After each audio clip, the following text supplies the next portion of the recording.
अम्मी, आज खाना किससे खाएंगे? जो भी सालन बना था वो तो खत्म हो गया था। अब भैया से कहे ना कि आज वो सब्जी लेते आए। भैया सब्जी क्यों नहीं लेके आते? अम्मी, सारी जिम्मेदारियां हम पर क्यों हैं? रानिया बेटा, तुम तो जानती ही हो ये लड़का इस दुनिया में सिर्फ और सिर्फ मुझे सताने के लिए आया है। पता नहीं कब इसके बादशाही वाले रोग खत्म होंगे। छोटे मोटे कामों को तो जनाब का दिल ही नहीं करता। क्या करें, मैं तो तंग हूं इस लड़के से। समझा समझा कर थक गई हूँ, लेकिन इसे बस बादशाहों वाले काम करने हैं और बादशाही बनना है। अरे अम्मा, अम्मा क्या बना है खाने में? जल्दी से ले आओ ना, बहुत भूख लगी है। सुबह से कुछ नहीं खाया मैंने। नासिर वालों की तरफ गया था, वो भी मसरूफ थे। क्या बना है वैसे खाने में? अम्मा चुप क्यों हो? शान, तुमने क्यों मुझे जलील करना लिया है? क्यों तुम्हें नजर नहीं आता कि तुम्हारी एक अदद माँ और एक बहन भी है, तुम्हारी जिम्मेदारी है? क्यों ये बादशाही वाले रोग अलापे हुए हैं तुमने? नहीं करो, गलत कर रहे हो। बादशाह तुम नहीं बन सकते, छोटे मोटे काम तुम करते नहीं हो। मैं तुम्हें वार्निंग दे रही हूँ, इंसान बन जाओ, बहन और माँ का ख्याल कर लो। क्यों कर रहे हो ऐसा? कोई खाना नहीं दूंगी मैं तुम्हें। अरे बस बस अम्मा, खाना नहीं देना तो ना दो, लेकिन मेरी बादशाहत और मेरे ख्वाबों को यूं लात ना मारो, बुरा भला मत बोलो। तुम जानती हो ना कि मुझे शुरू से ही बादशाह बनने का कितना शौक है। एक दफा मैं बादशाह बन जाऊं तो बस इस दुनिया का निजाम बदल दूं, अमीर हो जाऊं। ये छोटे मोटे काम करने के लिए मैं नहीं बना। अम्मा तुम्हें क्यों समझ नहीं आती? अच्छा चलो छोड़ो, ना दो खाना, मैं बाहर से ही खा लूंगा, लेकिन मुझे बुरा भला कहने की जरूरत नहीं है, आई समझ?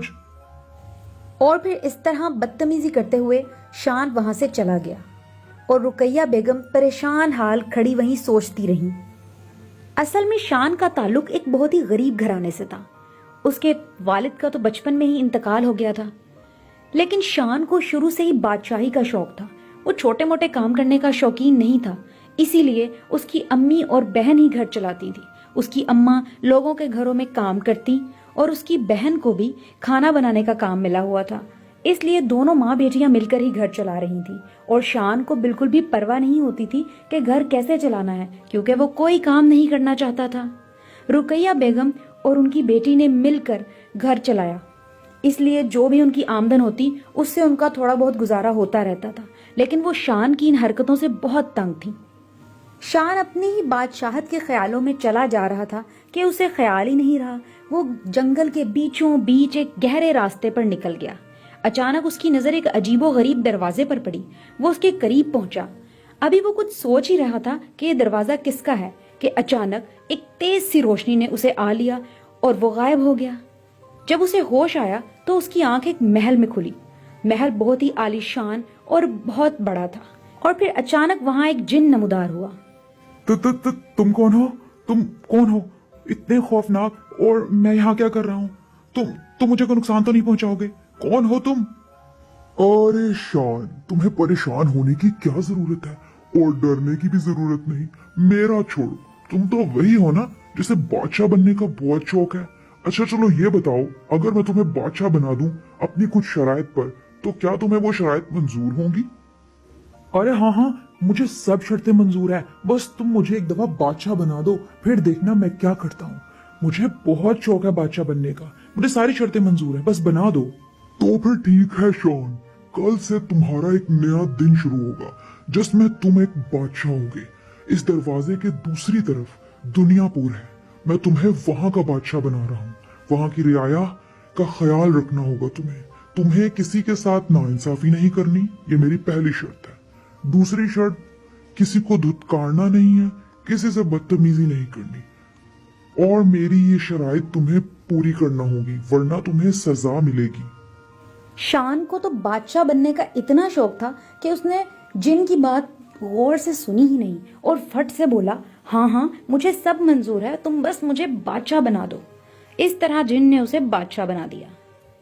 और फिर अगले दिन शान यानी कि बादशाह सलामत दुनियापुर के दौरे पर गए। रास्ते में उसकी मुलाकात एक भिखारी से हुई। बादशाह सलामत, 2 दिन से भूखा हूँ, किसी ने कुछ खाने को नहीं दिया। आप तो बादशाह हैं इस दुनियापुर के, मुझे कुछ खाने को दे देना।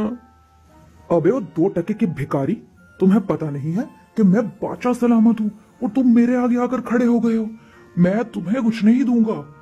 दिल तो चाह रहा है कि तुम्हारा मुंह तोड़ दूं, बजाय कि मेरी इज्जत करो, मेरे आगे बिछो, और तुम मुझसे मांग रहे हो। और फिर इस तरह शान गुस्से में उसे धुतकारता हुआ वहां से आगे चल पड़ा। थोड़ा ही आगे गया था कि एक लड़की मिल गई।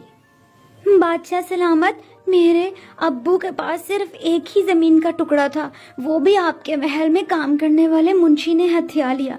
बादशाह सलामत, वो नाइंसाफी कर रहा है। आप बहुत अच्छे हैं, हमारे बादशाह हैं, मुझे इंसाफ चाहिए, हमें वो जमीन दिला दें वरना हम भूखे मर जाएंगे। बादशाह जी, क्या आप वाकई मुझसे जमीन का टुकड़ा ले लेंगे? अरे नहीं नहीं, क्या हो गया है, तुम पागल हो? मैं उन 2 टके के लोगों की बातों में आकर तुमसे जमीन थोड़ी लूंगा। कोई बात नहीं। अरे इन लोगों का क्या है, इनको तो बहाने आते हैं ये सब करने के। मैं बादशाह हूँ, बजाय कि मेरी इज्जत करें भिखारियों की तरह लगे हुए हैं। और फिर जैसे ही शान वापस महल पहुंचा, अरे अरे, ये क्या हो गया? मुझे कुछ दिखाई क्यों नहीं दे रहा और मैं चल भी नहीं पा रहा हूँ। क्या हो गया ये सब? जिन, कहाँ हो तुम? अब क्यों रो रहे हो शान?